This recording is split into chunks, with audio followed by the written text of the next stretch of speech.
when they said we're going to make same-sex marriage an official part of our platform, which by the way has real-world implications, I said that's enough. No Christian has any excuse for remaining in a party that has in effect declared war on God.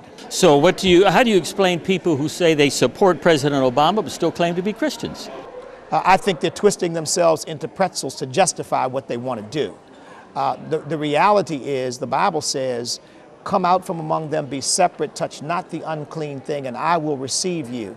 Now, when you have a party that says, shakes its fist at God, and a leader shakes his fist at God, and in fact says, I don't care what the Bible says, follow me, I'm right. I don't care what the Bible says about life, I believe abortion is the appropriate thing. I don't care what the Bible says about the family, I think same-sex relationships, which is what he said, should be admired. Now the Bible condemns it, he says it should be admired. So now, who am I going to worship? I mean, I've said this to people, Dean, I said, look, if you're going to follow him, just open up a church, call it by his name, and go to an altar and worship. Stop claiming that you worship Jesus, because Jesus said, if you love me, you keep my commandments. So I've got a Messiah. I'm not looking for another one, and I think all true Christians understand who they ought to be following. What about some of the social issues? Let's take life and marriage, for example. Where will we be on life and marriage in 4 years if we have another 4 years of this president? He will use, for example, the power of the federal government to force schools to start teaching all children homosexuality.